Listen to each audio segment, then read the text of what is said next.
La santa del diablo durante 40 años y su escape de un pacto malvado a través de un arrepentimiento extraordinario. El 24 de noviembre de 2011 fue condenada por un tribunal supremo de Italia una falsa mística, la madre Eve Giorgini, fundadora del movimiento religioso, la Pía Unión de Jesús Misericordioso. Una vez más se pone de manifiesto la importancia de un cuidadoso discernimiento cuando se trata de místicos, videntes y afines, y recuerda la increíble historia de vida de la falsa mística, Sor Magdalena de la Cruz, nacida en 1487 y fallecida en 1560. La reconocida monja franciscana que hizo un pacto con Satanás. Sor Magdalena de la Cruz nació en Córdoba, Andalucía, España en 1487. El nombre de la mística Santa María Magdalena, a quien la tradición de la Iglesia recuerda como la gran pecadora de quien Jesús había echado 7 demonios, Marcos capítulo 16, versículo 9, y quien también era conocida por su extraordinario arrepentimiento. En cuanto a ella, también Magdalena de la Cruz se convertiría un día en una mística extraordinaria, y luego en una pecadora arrepentida, haciendo severas penitencias por sus pecados. Ni siquiera la gran Santa Teresa de Ávila tendría tanto prestigio en España en su vida como Sor Magdalena de la Cruz. Su aparente destacada piedad y los milagros que realizaba eran conocidos en toda España, e incluso en gran parte de Europa. Tanto es así que incluso el emperador Carlos V, gobernante soberano del Imperio Romano y Español, pidió un trozo del hábito de Magdalena de la Cruz para envolver al futuro príncipe Felipe II en su nacimiento, para darle a su hijo real la asistencia de un santo vivo desde su nacimiento, para envolverlo en la gracia divina. Por cierto, el príncipe Felipe II se convirtió más tarde en rey de España en 1556. La primera visión de la pequeña Magdalena. Por ahora, la pequeña Magdalena tiene solo 5 años y ya es conocida en la ciudad por su notable devoción, que está fuera de lo común para una niña de su edad. Poco después de su 5º cumpleaños, está orando en la iglesia cuando escucha música de notable dulzura. Entonces se le aparece un hermoso joven, de espeso cabello negro, con un manto tan brillante que tiene que cerrar los ojos. Al escuchar la historia, algunos creen que es Jesús. La noticia de este evento se esparce por toda Córdoba y muchos quieren ver a la pequeña Magdalena. Separando las apariciones celestiales de las demoníacas. La dificultad que tendremos ahora para clasificar la historia de la vida temprana de Magdalena es que, como ocurre con todos los místicos y sus gracias místicas, a menudo existe la influencia y la aparición de lo demoníaco junto con las apariciones celestiales. Como en el caso del Job bíblico, Dios permite que el diablo tiente e incluso ataque a los místicos, para poner a prueba su fe, amor y devoción. Este es el caso de la mayoría de los místicos. Y con Magdalena, la tarea de discernir sus obvios dones y gracias místicas es aún más difícil en sus primeros años, porque definitivamente hubo un periodo en el que Magdalena demostró auténtica piedad y profunda devoción, con la sinceridad y sencillez de una niña. Pero sabemos que ella hizo un pacto con el diablo, por lo que debe haber habido un punto en el que las apariciones celestiales se desaceleraron o incluso cesaron por completo. Pero por ahora, la pequeña Magdalena lleva una vida sencilla con su familia de pobres artesanos, y mientras Magdalena se mantiene en modestia y conducta ejemplar, las visiones continúan, una tras otra, y con el paso del tiempo esto atrae la atención de muchos. Tanto es así que un día huye de su casa para refugiarse en una cueva cercana, donde vuelve a caer en éxtasis. Cuando despierta, descubre que ha sido transportada milagrosamente de regreso a su cama por su ángel de la guarda. Curas milagrosas. Pronto se le aparece una persona que ella cree que es Jesús y le pide que modere un poco su ascetismo, para no comprometer su frágil salud infantil. Él le informa que le espera un gran destino y que necesitará su fuerza. Vuela a la iglesia para agradecer a Jesús y en el camino se encuentra con un hombre que cojea severamente y le pide que le preste la mano para subir los escalones de la iglesia. Apenas ha subido unos escalones cuando se pone de pie y con gran sorpresa y emoción recorre toda la ciudad gritando que está curado. La propia Magdalena entra en la iglesia y luego cae en un profundo éxtasis. Pronto alguien entra a buscarla y se da cuenta de que está teniendo una visión. Mirando de cerca sus ojos, ve en el reflejo de sus ojos el cielo y lo que parece ser la Santísima Trinidad rodeada de la comunión de los santos. Poco después, como Jesús tras la curación del ciego, Magdalena es sometida a todo tipo de interrogatorios para descubrir algún subterfugio, ninguno de los cuales aparentemente se descubre. Poco tiempo después, una persona muda también supuestamente recupera el habla a través de su intercesión. Magdalena intenta crucificarse a sí misma. En 1497, a los 10 años de edad, Magdalena ya es bastante hermosa, y en su pureza es muy cautelosa para esconderse bajo largos vestidos y faldas negras. Aún así, todavía se encuentra demasiado hermosa, y un día, por penitencia, intenta crucificarse en la pared de su dormitorio. Ella comienza clavando sus 2 pies, luego su mano izquierda. La sangre fluye y ella se desmaya por el atroz dolor. Su carne se desgarra y, cayendo pesadamente sobre su pecho, se rompe 2 costillas. Sus padres llaman al médico y él le venda todas las heridas provocadas por sus propias uñas, pero ella arde en deseos de sufrir terriblemente por la reparación de los pecados, y repetidamente se quita las vendas para sufrir más. Pero esto pronto la hace sentir muy enferma. El sábado de Pascua de 1497, Magdalena está postrada en la cama y parece estar muriendo, probablemente debido a la infección de las heridas de su fallida crucifixión. A la medianoche deja escapar un gran grito, se sienta en su cama, una vez más se quita los vendajes, diciendo que está sana. Dice que es el mismo Jesús, que se le acaba de aparecer y la ha curado. Un ayuno prolongado y su primera comunión. 3 meses antes de su primera comunión, Magdalena aparentemente deja de comer. Los ruegos de sus pobres padres no hacen ninguna diferencia, ella ayuna hasta el domingo de su primera comunión, sorprendentemente sin perder su apariencia saludable. El día de la ceremonia, en el momento preciso de la consagración, suelta otro grito y se postra largo rato. Al salir de la iglesia explica que el mismo Señor le puso la Eucaristía en la boca, sin que ella tuviera que acercarse al sacerdote. Las heridas aparentemente sanan de la noche a la mañana y la historia de 2 dedos regordetes. A los 16 años, Magdalena continúa asombrando a muchos con su aparente devoción extraordinaria y su notable deseo de reparar el pecado. Muchos la ven como una santa viviente porque, ¿quién sino una santa podría hacer penitencias tan extraordinarias? Cuando se azota a sí misma hasta sangrar mientras hace penitencia, sus heridas se curan milagrosamente al día siguiente para gran sorpresa de todos. Está sana y todo en ella parece sano, salvo 2 dedos que no han crecido como los demás, a los 16 años no son más grandes que el meñique de un niño. Algunos dicen que estos 2 dedos son los que Cristo tocó una noche en su infancia, durante una aparición. Magdalena se convierte en monja franciscana.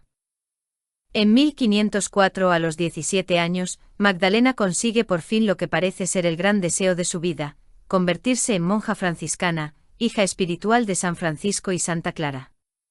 Por su fama de santidad, es admitida con alegría en el convento franciscano de Santa Isabel de los Ángeles, y pronto edifica e inspira la admiración de muchas de las monjas. Sin embargo, hay algunas banderas rojas, unas señales. Aparentemente no es demasiado discreta sobre su vida espiritual y sus méritos, se inflige severas mortificaciones, lleva una pesada cruz por todo el convento, besa los pies de sus compañeras y aparentemente deja de comer por completo, viviendo solo de la Sagrada Comunión.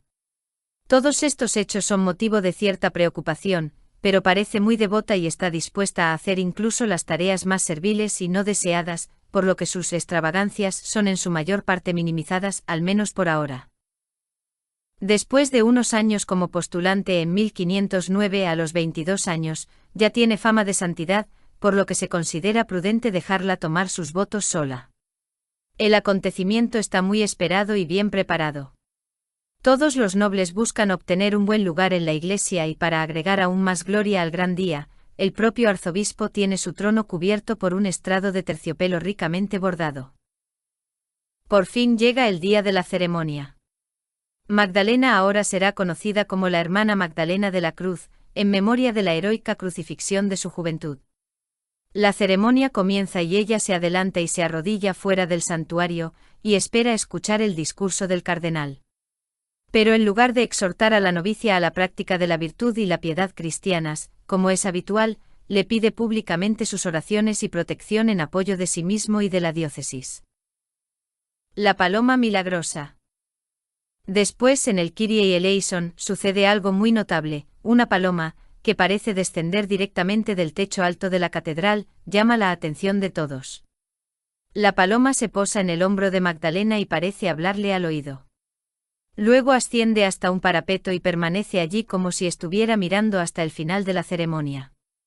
Después vuela fuera de la iglesia y los que corren a seguirla la ven levantarse casi enderezada, y durante tanto tiempo, que el cielo finalmente parece cerrarse sobre ella.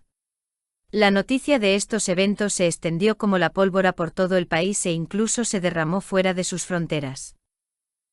A medida que avanzan las semanas y los meses posteriores a su profesión solemne, Sor Magdalena de la Cruz, como se la conoce ahora, pronto exhibe facultades extraordinarias. Sin salir jamás de los muros, parece que sabe muchas cosas que suceden en Córdoba y en otros lugares, particularmente en el vecino convento franciscano, y también en las casas aristocráticas y nobles de Córdoba. Como en el pasado, sigue entrando en éxtasis a menudo, y si resulta que está fuera de su celda mientras está en éxtasis, sus compañeras la llevan a su celda y luego se retiran discretamente. A veces su curiosidad se apodera de ellas y escuchan no muy lejos y a menudo, un suave murmullo de palabras desconocidas y también gemidos de sufrimiento. Su fama sigue extendiéndose por toda España y el extranjero. Como era de esperar, los rumores sobre todos estos eventos notables aumentan y continúan esparciéndose fuera de España. La correspondencia inunda el convento, gente de todas partes pidiendo a Magdalena de la Cruz sus oraciones y ayuda espiritual. También llegan generosas donaciones, y el convento de Magdalena está lleno de actividad como una colmena. Las profecías de Magdalena. Es en este momento que aparece otro prodigioso don místico de Sor Magdalena. Ella, aparentemente, puede predecir el futuro. En 1515 anuncia la muerte del rey Fernando para el año siguiente, que llega a cumplirse según lo predicho, y también la regencia del cardenal Francisco Jiménez de Cisneros sobre el reino de Castilla. En señal de gratitud, el cardenal Jiménez le hace entrega de un hermoso bermellón ostentoso, lo que aumenta aún más la admiración y devoción de sus hermanas y de otras personas. Un embarazo inesperado y notable en el día de la Anunciación. El 25 de marzo de 1518, día de la fiesta de la Anunciación, Magdalena le comunica discretamente a su abadesa una noticia que llena de gran confusión y perplejidad a la piadosa mujer. Magdalena afirma que la noche anterior, es decir, la solemne vigilia de la Anunciación, ella había concebido al niño Jesús por el poder del Espíritu Santo. Así queda embarazada Magdalena de la Cruz, luz resplandeciente del convento de Santa Isabel de los Ángeles. Previendo el enorme escándalo que inevitablemente provocaría semejante noticia, la abadesa ordena a Magdalena que se quede absolutamente callada por ahora, mientras reza por una guía para que le oriente sobre cómo proceder.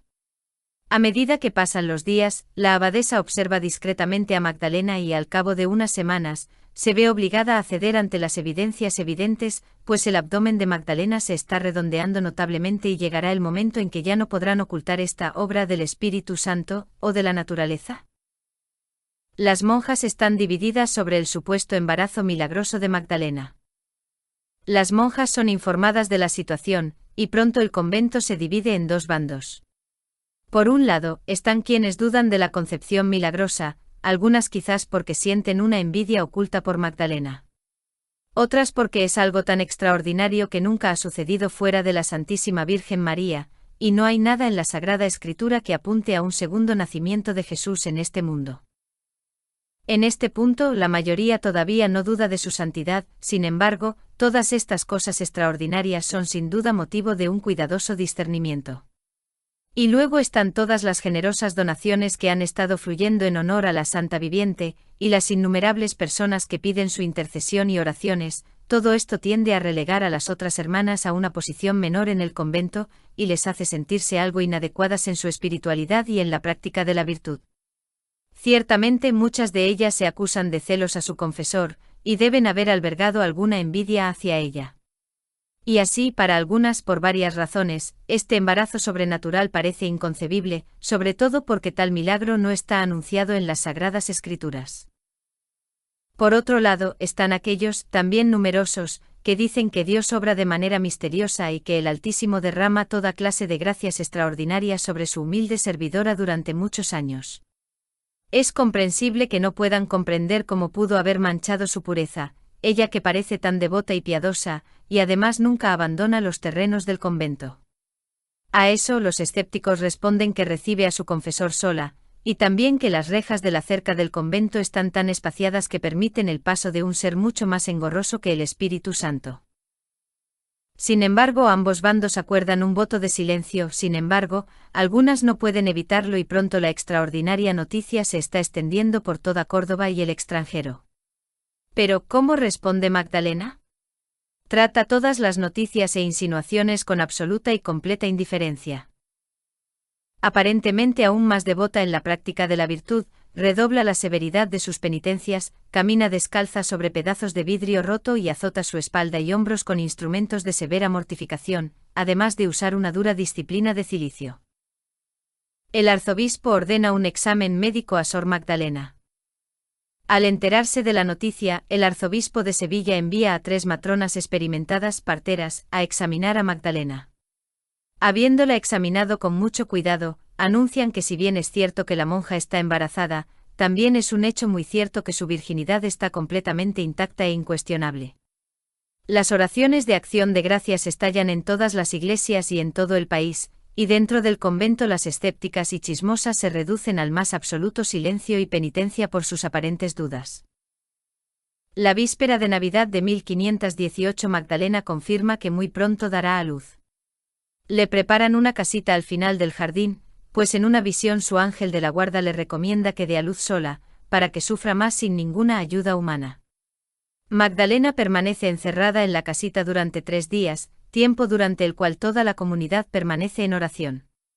La historia que cuenta Magdalena cuando sale de la casita es absolutamente prodigiosa. Cuenta que durante la noche de Navidad, a medianoche, da a luz a un magnífico bebé que irradia tanta luz que puede ver como si fuera el mediodía. El aire frío de su cámara de repente se calienta milagrosamente y el niño divino no sufre en absoluto por el frío. Durante este tiempo, extrañamente el cabello de Magdalena comienza a crecer muy rápido y, de negro cuervo que era, cambia al rubio más brillante, y con su largo cabello envuelve al niño en él y mantenerlo abrigado en la más suave de las túnicas. Como prueba del milagro, se corta algunos de sus rizos rubios antes de que su cabello vuelva a la normalidad. Luego las monjas compiten por algunos de los cabellos milagrosos para conservarlos como preciosas reliquias. Continuando con la historia del notable nacimiento, Sor Magdalena de la Cruz afirma que la mañana después de Navidad se encontró sola, el hermoso niño se había ido, pero con el pecho agrietado por haberlo amamantado, junto con todos los estigmas del reciente parto todavía en su cuerpo. Luego las matronas son enviadas nuevamente para verificar la veracidad de estos hechos y verificar que la virginidad de Magdalena no ha sufrido por el hecho. Luego se canta un solemne Te Deum en la catedral y las donaciones fluyen como nunca antes. Pero en verdad todo este evento fue orquestado y perpetrado por el diablo, en particular por 2 demonios llamados Balban y Patorrio, como pronto descubriremos. Sin embargo, algunas personas continúan murmurando, en un intento por poner fin definitivamente a las calumnias, un monje exorcista llega al convento una mañana, mientras la monja está en éxtasis. Se acerca a ella y le clava 2 agujas largas en el cuerpo, una en el pie y la otra en la mano. Las agujas penetran profundamente, pero Magdalena permanece perfectamente insensible a ellas, sin reacción alguna, lo que confirma en la mente de muchos que sus éxtasis son auténticos. Cuando se retiran las agujas, fluye un pequeño chorro de sangre de las heridas. Su ayuno de comida es sometida a una rigurosa prueba. A pesar de esta prueba, Sor Magdalena es sometida a otra, esta vez de abstinencia de alimentos, un ayuno que supuestamente ha estado realizando durante 11 años. Porque se estaba insinuando que ciertas novicias le llevaban comida en secreto. Así que la abadesa solicita que una guardia vigilante de 2 monjes del cercano monasterio franciscano se coloque en la entrada de la celda de Magdalena con una vigilancia de 24 horas, los 2 monjes se turnan con otros en un horario rotativo. Además, incluso ordena que los postigos de las ventanas de la cámara sean clavados. Después de unos días, se descubre que Magdalena ha desaparecido repentinamente. La buscan por todas partes y pronto la encuentran en la parte completamente opuesta del jardín, dormida cerca de una fuente. Los monjes aseguran a la abadesa que no han relajado ni un instante su vigilancia. Por su parte, Sor Magdalena revela que es el mismo San Francisco quien la transportó a este lugar. Por supuesto que nadie puede dar explicación alguna a este prodigio, y se concluye que esto no es más que otro milagro en la extraordinaria vida de la hermana Magdalena de la Cruz. Una catedral se construye en gran parte a través de las donaciones dadas a la hermana Magdalena. En este punto, Sor Magdalena tiene ahora un mayor prestigio que la propia abadesa. Ella es consultada para todas las decisiones importantes que debe tomar la comunidad. Su consejo incluso es buscado desde fuera, tanto por grandes como por los pequeños, y pronto Magdalena y las otras monjas que se han hecho amigas de ella están mejor informadas de lo que está sucediendo en la ciudad que el propio arzobispo. En 1523 el arzobispo necesita una nueva catedral, y debido a las abundantes donaciones enviadas a Sor Magdalena, su convento de Santa Isabel de los Ángeles es el más rico de España y puede proporcionar con mucho la mayor parte del dinero necesario para su construcción. Debido a esto, la hermana Magdalena es consultada sobre el aspecto de la nueva catedral. Sor Magdalena de la Cruz es elegida abadesa. Y así es que durante 29 años la notoriedad de Magdalena ha ido creciendo en proporción a sus supuestas virtudes, y ha llevado una existencia que, aunque llena de hechos a veces asombrosos, ha contribuido en su mayor parte de manera positiva al enriquecimiento del convento a través de su práctica de la virtud y los signos aparentes del cielo que inspiran a los fieles. Siempre en apariencia piadosa y dispuesta al sacrificio, inspira y fascina al alto clero español, y muchos sienten que debería tener un puesto más alto en el convento, más acorde a sus méritos. Se sugiere que se convierta en abadesa, ya que con el paso del tiempo la actual abadesa se está enfermando. En una muestra de supuesta humildad, Magdalena protesta y utiliza como motivo sus escasas habilidades administrativas, afirmando que elijan a la hermana Isabel de la Santísima Trinidad. Sin embargo, muchas de sus compañeras la quieren tanto como abadesa que el 17 de febrero de 1533, Magdalena es elegida abadesa, en presencia de la superiora de la orden, por 44 votos frente a los 7 otorgados a Isabel de la Santísima Trinidad. La nueva abadesa Magdalena alienta severas mortificaciones y penitencias. Con Magdalena ahora a cargo, al principio la vida en el convento apenas cambia, excepto que la Madre Magdalena parece tener una fuerte inclinación por la práctica de severas penitencias, y exhorta a sus religiosas a hacer lo mismo. Al hacerlo, la nueva abadesa provoca a veces escenas muy difíciles. Y así es que durante la confesión las hermanas, por hipocresía o miedo a penitencias demasiado difíciles, ahora solo se acusan de pequeñas faltas. Al enterarse de esto, la Madre Magdalena entra en una ira santa que pronto provoca un miedo indescriptible en sus hermanas. Les ordena admitir pecados más graves y las pobres monjas se asustan ante la severidad de la abadesa. Algunas se echaron a llorar, y hay un par de otras que asombrosamente entran en una especie de semiposesión, rodando por el suelo y arqueando sus cuerpos, antes de volver lentamente a la normalidad. Para reprender a las más culpables por sus supuestas debilidades espirituales, la abadesa ordena a algunas que se arrastren de rodillas en el comedor y hagan la señal de la cruz con la lengua en los zapatos de todas las monjas reunidas. Pronto, las confesiones de las monjas son más del agrado de la Madre Magdalena, supuestamente revelando el verdadero estado de pecado de las hermanas. Las penitencias se miden ahora a la supuesta gravedad de las faltas, pues según la abadesa Magdalena, es necesario expiar totalmente los pecados, y para tener éxito en este empeño, las disciplinas comunes del látigo de cuerda se reemplazan por las de punta de hierro. En cuanto a la manera y los tiempos en que la disciplina, es decir, el azote o el látigo, debe ser aplicada, la abadesa la moderniza. Antes, cuando llegaba la ocasión de la extrema penitencia y el uso de la disciplina, las velas se apagaban, de modo que nadie más podía ver a las monjas que optaban por utilizar esta forma de severa mortificación. Fue decisión de las monjas hacerlo, y se hizo en la oscuridad para que nadie pudiera saber quién se está eligiendo disciplinarse. Esto es para preservar la humildad de las monjas.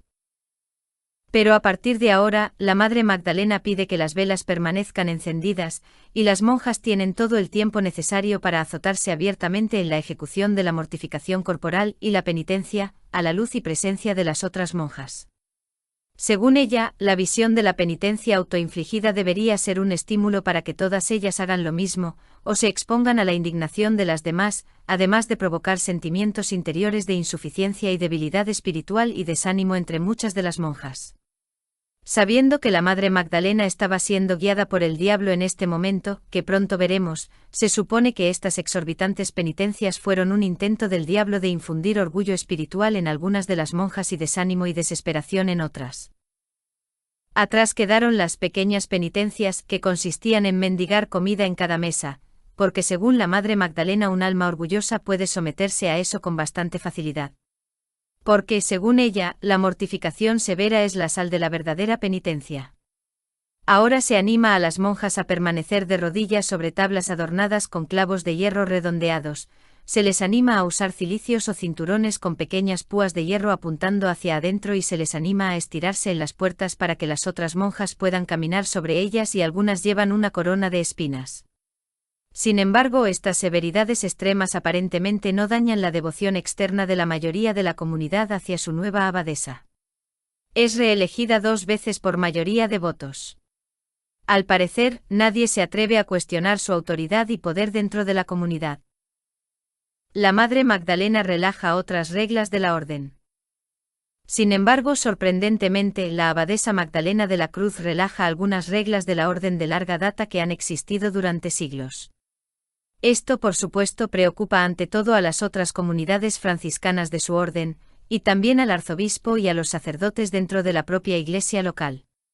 Sin embargo, como en el pasado, su reputación de santidad la precede y se le permite relajar muchas reglas de la orden dentro de su propio convento. San Francisco supuestamente se le aparece y la dispensa de la confesión.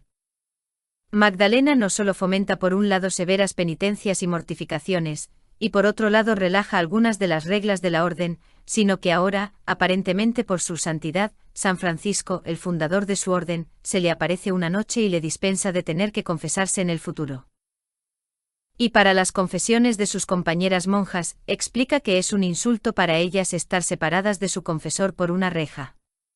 En su opinión, deben sentarse cara a cara con el confesor. Esto causa un gran revuelo no solo entre las hermanas, sino también entre los sacerdotes mismos, ya que tal práctica es inaudita en toda la España católica en ese momento. Además, la Madre Magdalena de la Cruz autoriza a las hermanas a dejar de ayunar los viernes, para poder soportar mortificaciones aún mayores. Muchas de sus hermanas creen que esta gran reforma de la orden franciscana que está emprendiendo traerá una nueva prosperidad al convento y a la orden misma. No es de extrañar entonces que dentro de un par de décadas la gran reformadora y mística española, la carmelita Santa Teresa de Ávila se enfrentara a una oposición tan fuerte a las reformas que estaba tratando de inculcar dentro de la orden carmelita en España solo unos pocos años después. Poco después, la Madre Magdalena afirma que la noche anterior, una mujer muerta, presumiblemente un alma del purgatorio, había venido a confesarse con ella. Ella inmediatamente quiere que las jóvenes monjas y novicias se confiesen con ella por la noche en su celda.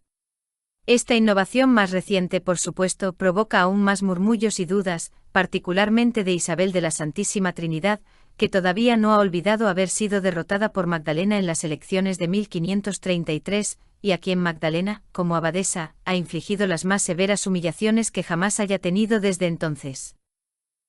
La Madre Magdalena recibe la admiración de muchos altos dignatarios. Sin embargo, en medio de estas preocupantes y nuevas reformas y directivas de la Madre Magdalena, la admiración que recibe de los grandes de su tiempo parece fácilmente mitigar cualquier crítica, porque la misma reina Isabel de España envía a la Madre Magdalena su retrato y le ruega a Magdalena por sus oraciones, y también le escribe a menudo el arzobispo de Sevilla, y en sus cartas la llama a la criatura más feliz del mundo, presumiblemente por todas las supuestas gracias celestiales que supuestamente recibe. Las damas más nobles, estando embarazadas y próximas al parto, enviaban la canastilla para ser bendecida por ella, como lo hizo la emperatriz Isabel antes del nacimiento de Felipe II. Cuando en 1535 el emperador Carlos V partía de Barcelona para la expedición a Túnez, envió su estandarte a Córdoba para que le concediera su bendición. El cardenal Manrique, el inquisidor general, y Giovanni di Reggio, el nuncio papal, hicieron peregrinaciones para visitarla, y se dice que incluso el Papa envió a pedirle oraciones por la República Cristiana, aunque hay que decir que esto era a menudo una práctica común de la época de las prioras como la Madre Magdalena, que eran consideradas devotas, pues al estar a cargo de sus respectivos conventos, el Papa y los altos prelados solían pedir sus oraciones en unión con las hermanas en sus conventos en beneficio de la Iglesia o de sus diócesis locales. Las dudas sobre la Madre Magdalena comienzan a surgir. Y es así que las revelaciones y prodigios que dirigen y guían a la Madre Magdalena parecen hacerla tomar decisiones cada vez más controvertidas y desconcertantes.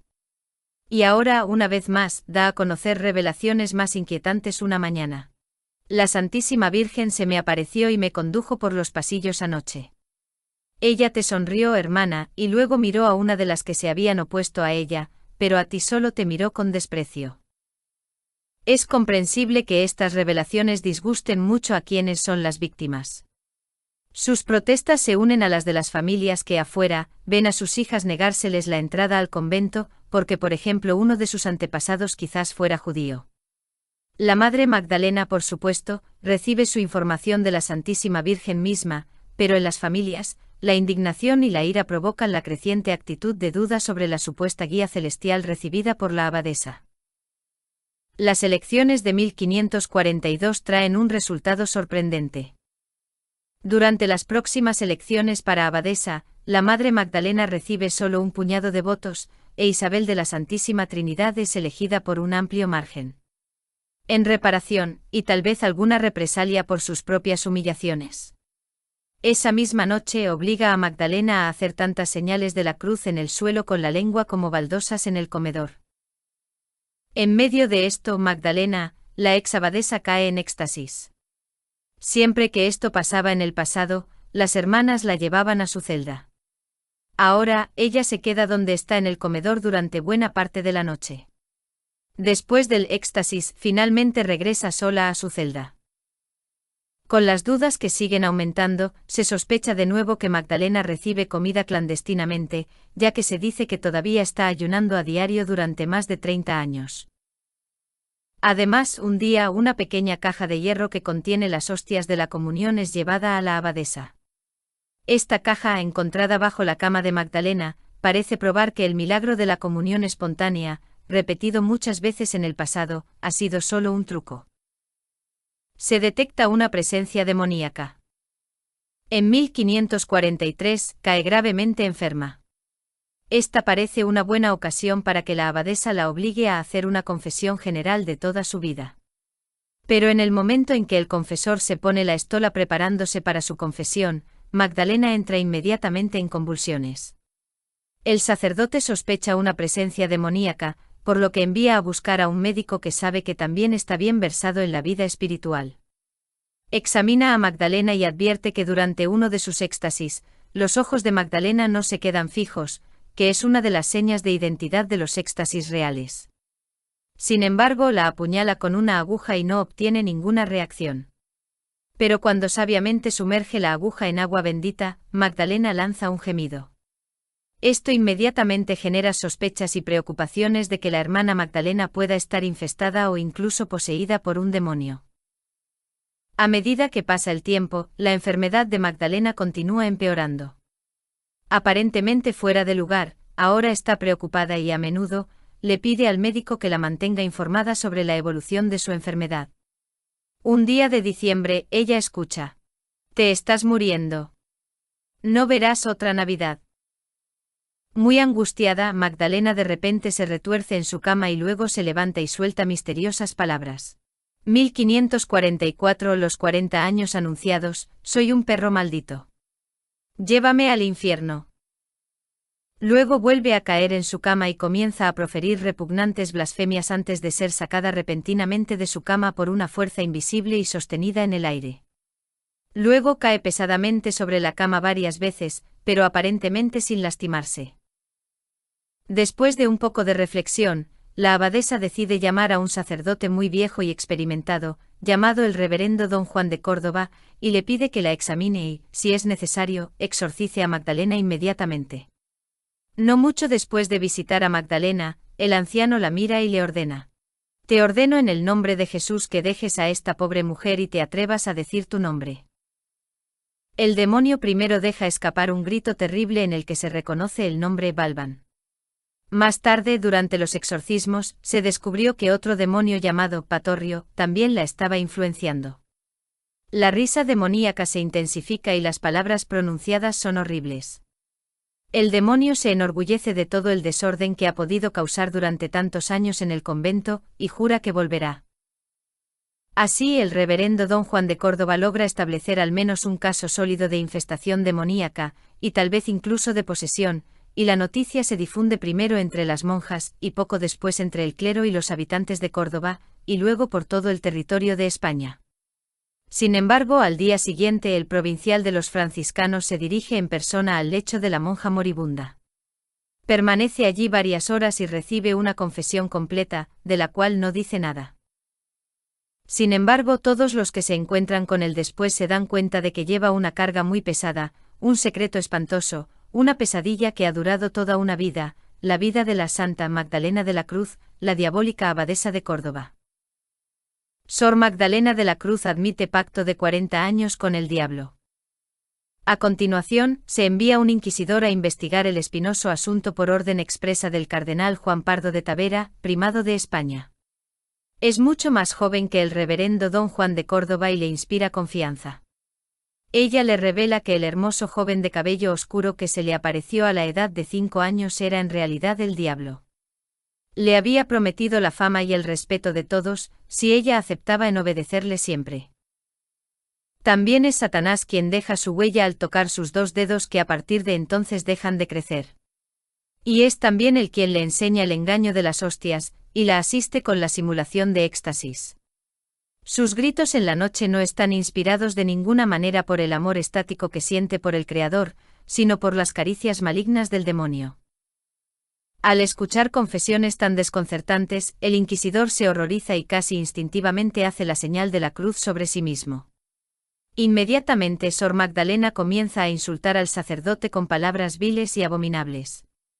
Luego comienza a rodar por el suelo de su celda y muerde todo lo que puede, mientras adopta poses indecentes e imita las viles copulaciones que ha realizado con Balban durante casi 40 años.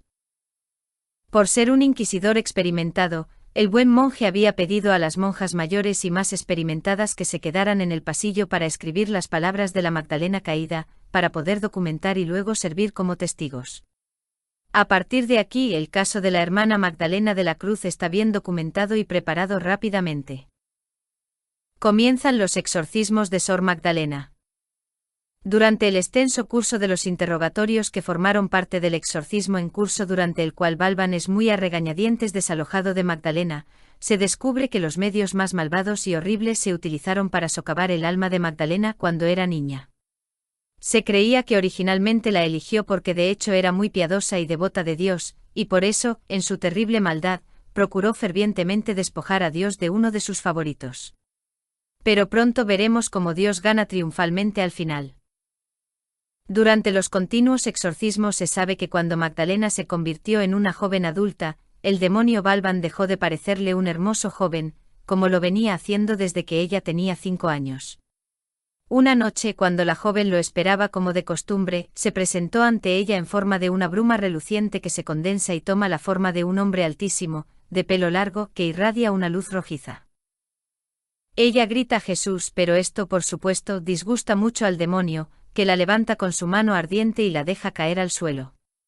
Luego se ve obligada a contemplar a esta horrible criatura que ahora se eleva ante ella en una horripilante metamorfosis, de un hombre a una vil bestia. La criatura infernal es repulsiva y la monja poseída describe con horror su nariz ancha y chata, sus cuernos retorcidos y su boca desdentada. Él le ordenó que se convirtiera inmediatamente en su esposa, y le asegura que no perderá su virginidad, y le promete que su aparente santidad solo crecerá en la medida de los supuestos placeres inimaginables que disfrutaría con él. Por una falta de fortaleza espiritual, vencida, Magdalena cede entonces, y es nuevamente el joven de pelo oscuro y muy atractivo que ahora reside en ella. A continuación confiesa que también fue el diablo quien vino a alimentarla en secreto, y que realmente había quedado embarazada de él.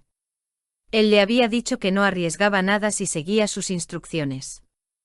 Fue para gastarle una broma y perturbar a las mentes de las monjas, al clero y a los laicos españoles que la había dejado embarazada de una bestia monstruosa, que escapó de su cuerpo con un fuerte viento esa famosa noche de Navidad, antes de transformarse en Balban, y volver a poseerla con un vigor sin precedentes. Algunas pocas personas santas y bien conocidas no fueron engañadas. Y así es como toda la cristiandad descubre con horror que ella, de quien la mayoría pensaba que era la más amada de Dios, era de hecho la criatura más amada del diablo. Sin embargo, algunos de los contemporáneos de Sor Magdalena no se dejaron engañar tan fácilmente por su falso misticismo, como el gran San Ignacio de Loyola, que se mostró incrédulo y en 1541 se dice que reprendió severamente a Martín de la Santa Cruz, quien se esforzó por conquistarlo para Sor Magdalena, por aceptar los signos exteriores sin buscar los verdaderos interiores, y el gran San Juan de Ávila, que pronto será declarado doctor de la Iglesia, también se mostró muy escéptico y cuando estuvo en Córdoba, se le negó discretamente el acceso a ella. Sor Magdalena de la Cruz se vuelve como su tocaya, Santa María Magdalena, que se arrepiente profundamente de los demonios que la poseían. Como relatan las Escrituras, Jesús había expulsado 7 demonios horribles que poseían a Santa María Magdalena, Marcos capítulo 16, versículo 9, y llegó a ser conocida como la gran pecadora arrepentida. La tradición nos dice que pasó el resto de su vida en una cueva haciendo penitencia y reparación por sus múltiples pecados, y se convirtió en una santa extraordinaria. De hecho, Jesús eligió a Santa María Magdalena para ser uno de los primeros testigos de su gloriosa resurrección, como nos dice la Sagrada Escritura. La sentencia del tribunal religioso. En cuanto una vez reconocida Sor Magdalena de la Cruz, ahora completamente exorcizada y libre de los demonios que se ven obligados a revelar que están dejando para siempre el cuerpo y el alma de la mujer poseída, es entonces juzgada por el tribunal religioso el 3 de mayo de 1546. El gran inquisidor del tribunal religioso es el cardenal Jiménez, ahora primado de España, designado por la misma Isabel de Castilla, y es por ello que Magdalena es trasladada a las cárceles del Alcázar para ser interrogada. Los demonios Balban y Patorrio reciben la mayor parte de la culpa. Sor Magdalena tiene ya 61 años, y está extraordinariamente arrepentida por todo lo que ha hecho y ruega a la corte que ponga fin rápido a sus tormentos y la entregue a las llamas purificadoras. Sin embargo, los jueces deciden lo contrario. Debido a su edad avanzada, sus confesiones sinceras y la calidad de su arrepentimiento, su merecida sentencia se mitiga en gran medida. Y con razón, la consideran una lastimosa víctima del demonio y tal vez recuerden bien los días de su gloria cuando ellos también se habían exaltado por tener entre ellos lo que se creía una santa extraordinaria. Y así los inquisidores atribuyen gran parte de la culpa a los demonios Balban y Patorrio, sobre todo Balban, y no tanto a la propia Magdalena, ya que ella era solo una joven sin experiencia cuando los demonios comenzaron a influir en ella. En resumen, consideran que cuando era joven Magdalena se sentía muy intimidada por el demonio, por lo que concluyen que su culpabilidad se ve muy disminuida por la edad que tenía en ese momento. La Iglesia Católica se basa en el principio de que las obras divinas son eternas e infinitas. Los del demonio, en cambio, siempre están limitados en tiempo y espacio. Si Magdalena confiesa es porque en 1544 su pacto con el diablo llegó a su fin. Es el miedo al infierno, como ella misma dice, lo que precipita sus revelaciones. Y es también Dios quien en su infinito amor y misericordia inspira todas sus admisiones, e inspira y guía su profundo arrepentimiento. Y es Dios quien le asegura que vivirá si confiesa. Se convertiría en una heroína aún más en el arrepentimiento que en la falsa virtud y la fama. Entonces los jueces deciden que la hermana Magdalena sea llevada al patíbulo con una mordaza en la boca, un cordón espartano alrededor del cuello y una vela en la mano. Ella permanecerá expuesta allí para que todos la vean durante el periodo de tiempo de una misa mayor, y luego debe abjurar de sus múltiples errores. Durante 3 meses debe mantener su rostro expuesto y no puede usar el velo negro, y siempre debe caminar última en todos los movimientos de la vida del convento. Ella abjura y se arrepiente entre lágrimas, frente a la catedral que había levantado gracias a sus engaños en unión con los 2 demonios. También se le ordena ir a otro convento franciscano de Burgos, donde vive largos años de arrepentimiento y expiación sin volver a caer jamás en el más mínimo error. Magdalena sucumbió a una edad temprana ante un gran orgullo y una falsa promesa demoníaca que le ofrecía prestigio y poder. Pero los grandes y pequeños de su tiempo estuvieron seguros más tarde de que su profunda humildad y arrepentimiento finales la habían hecho bastante digna del paraíso. Sor Magdalena de la Cruz murió en 1560 a la edad de 74 años. Hoy el nombre de esta hermana Magdalena de la Cruz está casi olvidado y su notable historia es prácticamente desconocida. Sin embargo, el gran abogado y escritor Maurice Garzón, para quien Magdalena es una figura histórica importante, documenta cómo ella fue de hecho muy conocida en toda la cristiandad en los siglos XVI y XVII, y cuantos de los tratados teológicos y demonológicos hacen referencias precisas y detalladas a su caso. De hecho, durante este periodo de tiempo, las declaraciones y documentos extraídos de su juicio ilustran los muchos hechos presentados en los libros teológicos relacionados con las influencias demoníacas. Y es a partir de la transcripción de su juicio que Maurice Garzón redactó su notable libro sobre su vida, utilizando la transcripción de su juicio. Louis Pauwels utilizó el libro de Maurice Garzón, entre otras referencias, para su resumen de la vida de Sor Magdalena. Según él, solo hay 2 copias de este precioso manuscrito en el mundo, una en Londres y la otra en París. Las importantes lecciones aprendidas a través del caso extraordinario de Magdalena de la Cruz. Magdalena había llegado tan alto en su reputación de santidad que había sido consejera de reyes, emperadores y, sobre todo, de los grandes dignatarios de la Iglesia. Sin embargo, las conclusiones del ensayo sobre esto son muy interesantes. El resultado del largo y detallado juicio de los jueces concluye que al final el único engañado real en este asunto es el diablo mismo. Sus engaños se han vuelto en su contra, intimidando y pervirtiendo a Magdalena. Al final solo ha reforzado la fe del pueblo, y ella, que había sido sumisa a él durante tanto tiempo, escapa gloriosamente de su malvado gobierno al final, a través del poder y misericordia de Dios.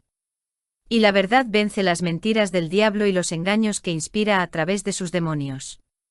Para quienes estudian la vida de los visionarios y los místicos de la Iglesia, la extraordinaria pero fraudulenta vida mística de Magdalena, repleta de numerosos supuestos dones sobrenaturales y místicos que imitan casi a la perfección los que se les da a los auténticos místicos, debería servir como una advertencia muy grave de cómo el diablo puede imitar las obras de Dios, y puede ser sumamente convincente al hacerlo.